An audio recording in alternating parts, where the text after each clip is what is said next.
వ్యక్తిగత కష్టాలు, కుటుంబ కష్టాలు కూడా స్వామివారికే విన్నవించుకుంటారు కదా, స్వామి నువ్వే దిక్కు అన్నట్టు. మామూలు వాళ్ళే అనుకుంటున్నామంటే ఇంక మీకు అది సహజం కదా.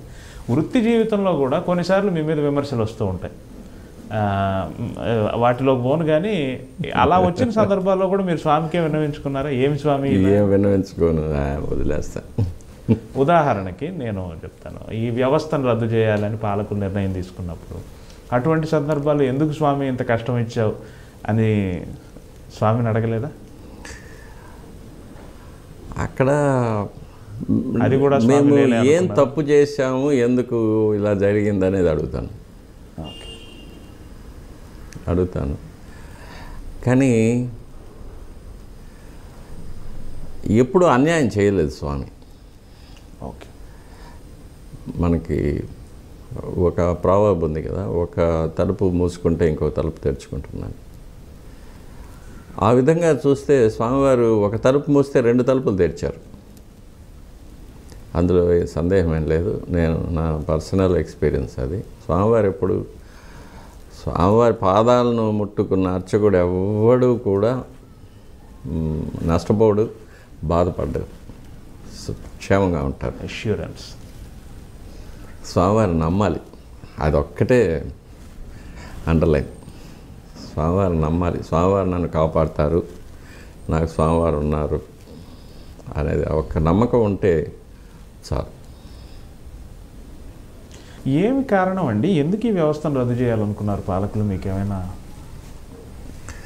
అది చక్కగా జరుగుతున్న వ్యవస్థలో కొన్ని వాళ్ళు చెప్పిన కారణాలు కొన్ని నిజం. అలాగా వాళ్ళు చెప్పిన కారణాలు, భౌతికమైన కారణాలు నిజం.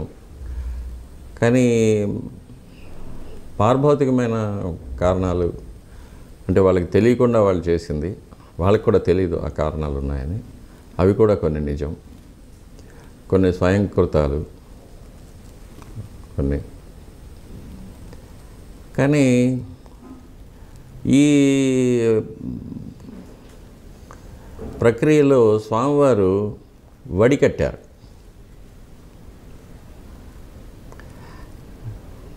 వడికట్టి క్రీమును తీసుకున్నారు.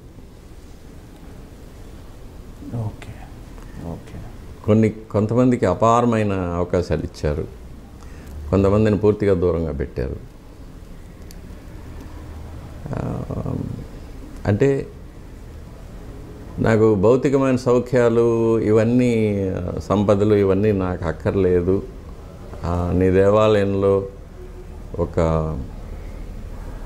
ఏ సేవకైనా, అసలు దేవాలయాన్ని శుద్ధి చేసే సేవకుడిగానైనా నేను నీకు దగ్గరగా ఉండాలి, నీకు సేవ చేయాలి అని కోరుకున్న వాళ్ళని తీసి దగ్గరకు తీసుకొని వాళ్ళని హిమాలయ పర్వతం మీద పెట్టేశాడు.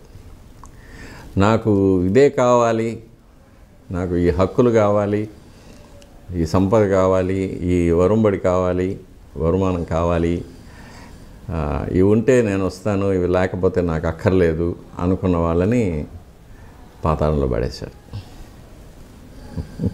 అంతా స్వామి లీల. అదే వడికట్టారు. భగవాన్ సత్యసాయి బాబా గారు ఒక సందర్భంలో ఒక మాట అన్నారు, వెంకటేశ్వరుడు వెంకటరమణుడు, వైష్ణవులంతా వెంకటరమణుడి పేరు మీద నమస్కరిస్తారు, శైవులంతా వెంకటేశ్వరుడి పేరు మీద, వెంకట ప్లస్ ఈశ్వర పేరు మీద, వెంకటేశ్వరుడి పేరు మీద అర్చిస్తారు అన్నారు. ఈ శైవ వైష్ణవ వాదం లేదు, శైవులు వైష్ణవులు అందరూ ఒకటే. దీని మీద మీరేమంటారు సార్? ఇది మీ శైవ పూజా విధానం, వైష్ణవ పూజా విధానం, వెంకటేశ్వరుడికి సంబంధించి ఏమైనా తెర ఏమైనా ఉందా? ఇది ఎట్లుంటుందంటే, ఇప్పుడు తిరుమల ఉంది. తిరుమలకు ప్రాచీనమైన వాంగ్మయంలో త్రిపథ అని పేరు. త్రిపథ అంటే మూడు మార్గాల్లో పొందగలిగింది అని. ఇప్పుడు భౌతికంగా తీసుకుంటే కర్ణాటక నుంచి వచ్చేవాళ్ళు ముళబాగలు, పలమనేరు, కోలారు అటువైపుగా వచ్చి శ్రీవారి మెట్టు ద్వారా పైకి వస్తారు. ఓకే.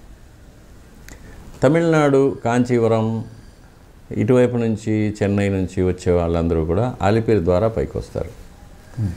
కడప, రాజంపేట, కర్నూలు అటువైపు ఉండే వాళ్ళంతా అన్నమయ మార్గంలో తిరుపతికి వస్తారు. ఇది త్రిపథ. ఇప్పటి పరిస్థితుల్లో ఆధ్యాత్మిక ఇందులో మానవ జన్మ పొందిన వాళ్ళు వీళ్ళలో ముక్తులు అనేవారు ఉంటారు. ముక్తులు అంటే జన్మ పునర్జన్మ వలయం నుంచి బయటపడిన వాళ్ళు ముక్తులు. శ్వేతద్వీప వసన్ ముక్త పూజితాంఘ్రి యుగాయ శ్రీ వెంకటేశాయ నమః అని. శ్వేతద్వీపం అనే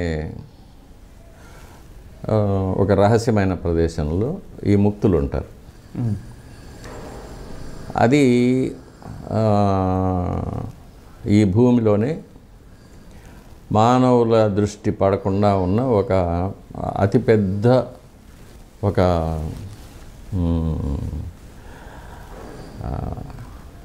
ప్రదేశం.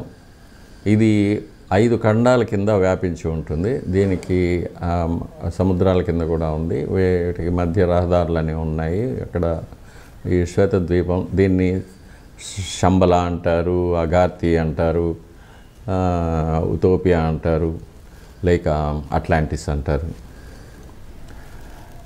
ఈ ముక్తులందరూ కూడా స్వామివారిని దర్శించుకొని శక్తి పొందుతూ ఉంటారు. అప్పుడప్పుడు పుణ్యదినాల్లో వీళ్ళల్లో యోగులు ఉంటారు, సిద్ధపురుషులు ఉంటారు, మహర్షులు ఉంటారు, బ్రహ్మర్షులు ఉంటారు, దేవతలు కూడా ఉంటారు. వీళ్ళకి ఆ శ్వేతద్వీపం నుంచి మన మానవ లోకానికి రావడానికి కొన్ని ద్వారాలు ఉన్నాయి. అక్కడక్కడ తిరుమలలో ఒకటి ఉంది, అరణ్యంలో ఉంది ఒక గుహాముఖం. ఆ గుహాముఖం నుంచి వాళ్ళు భౌతికమైన దేహాలతో వచ్చేటట్టుంటే అట్లా వస్తారు. లేకపోతే ఇంకా సూక్ష్మ శరీరాల్లో వచ్చే వాళ్ళకి ద్వారాలు అక్కర్లేదు, ఎప్పుడైనా వస్తారు. భౌతికమైన దేహాల్లో వచ్చేవాళ్ళు వస్తుంటారు. వాళ్ళు వచ్చి స్వామివారిని దర్శించుకుంటుంటారు. ఇది కాక ప్రతిరోజు ఉదయం సుప్రభాతంతో మొదలుకొని ఏకాంత సేవతో స్వామివారికి మానవ సహజమైన అర్చకులు చేసే కైంకర్యాల తర్వాత, తలుపులు వేసిన తర్వాత చతుర్ముఖ బ్రహ్మ మిగిలిన ఇంద్రాది దేవతలతో పాటు లోపలికి వచ్చి స్వామివారికి ఆరాధన చేస్తారు. దాన్ని బ్రహ్మారాధన అంటారు. ఆ బ్రహ్మారాధనకు తయారుగా మేము తీర్థం అవి అన్నీ పెట్టేసి తలుపులు వేసుకొని వచ్చేస్తాం. మేము వచ్చిన తర్వాత వాళ్ళు వెళ్తారు. బ్రహ్మారాధన జరిగిన తర్వాత ఉదయం సుప్రభాతంలో బ్రహ్మ ఆరాధన చేసిన తీర్థం భక్తులకు ఇస్తాం. బ్రహ్మారాధన తీర్థం అని పేరు దానికి. స్వామివారికి విశ్వరూప దర్శనం అని పేరు సుప్రభాతంలో. సుప్రభాతంలో కౌసల్య సుప్రజారామ అని మేము బంగారు వాకిలి తలుపులు తీసి అర్చకులు లోపలికి వెళ్ళేటప్పుడు వాళ్ళు దేవతలు మనల్ని భుజాలను ఒరుసుకుంటూ బయటికి వెళ్తారనేది ఆగమ శాస్త్రంలో చెప్పబడింది. దానికి తగినట్టే దేవాలయంలో పూర్తిగా పాజిటివ్ ఎనర్జీ ఉంటుంది ఆ టైంలో, బ్రహ్మముహూర్తం వరకు. ఇట్లా మానవులు, శ్వేతద్వీపవాసులు,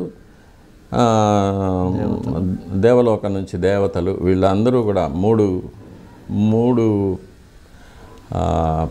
అంతస్తుల్లో ఉన్న ఆత్మలు వచ్చి స్వామివారిని దర్శనం చేసుకుంటారు. కాబట్టి త్రిపథ అని పేరు. ఇక వెంకటేశ్వరుడు, వెంకటరమణుడు ఇవన్నీ మనం పెట్టుకున్న పేర్లు. ఆ దివ్యమైన శక్తికి అరూపం,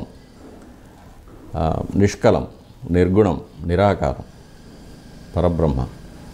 కాబట్టి ఆ శక్తిని ఒక్కొక్కరు ఒక్కొక్క కోణం నుంచి చూస్తారు, దర్శించుకుంటారు. ఆ కోణంలో వారికి ఏం కనిపిస్తే వాళ్ళు ఆ పేరు పెట్టుకుంటారు. కాబట్టి సహస్రనామాల్లో హరయే నమః, హరయే నమః. అందులో వెంకటేశ్వర అంటే వెంకట అనేదానికి వేం అంటే పాపాలను, కట అంటే నాశనం చేసేది, నిర్మూలించే ఈశ్వర భగవంతుడు, పాపాలను నిర్మూలించే భగవంతుడు అని వెంకటేశ్వర. ఆగమం ఏం చెప్తుందంటే వేం ఐశ్వర్య బీజం కట అమృత బీజం అంటారు. సో వేం అంటే ఐశ్వర్య బీజం, ఐశ్వర్యం అంటే దివ్యమైన జ్ఞానం, దివ్యమైన జ్ఞానం పొందగానే కట అమృత బీజం, అమృతత్వం వస్తుంది మనిషికి. ఆ దివ్యమైన జ్ఞానం పొందడమే అమరత్వం. ఓకే. అటువంటి శక్తినిచ్చే దివ్యమైన జ్ఞానాన్ని, దాని ద్వారా అమరత్వాన్ని ప్రసాదించే భగవంతుడు స్వామి అని పేరు. కాబట్టి ఏ పేరు పిలిచినా పలుకుతారు. అన్నమయ్య చెప్పినట్టు ఎవరు ఎంత అనుకుంటే అంతే. ఆ 9.5 అడుగుల విగ్రహమే భగవంతుడు అనుకున్న వాళ్ళకి నవరత్నాల కిరీటాలు, రత్నాల శంకు చక్రాలు మాత్రమే కనిపిస్తాయి. చరణంలో కూడా శరినెన్నుదురు శాంక్తేయులు శక్తి రూపుని అనొచ్చు. ఇందాక మీరు చెప్పినట్టు శ్వేతద్వీపం నుంచి వచ్చేవాళ్ళు వాళ్ళ దృష్టి ఒకలాగా, వాళ్ళు కోరుకునేది ఒకలాగా, అలా ఎవరు ఎలా కోరుకుంటే అలా.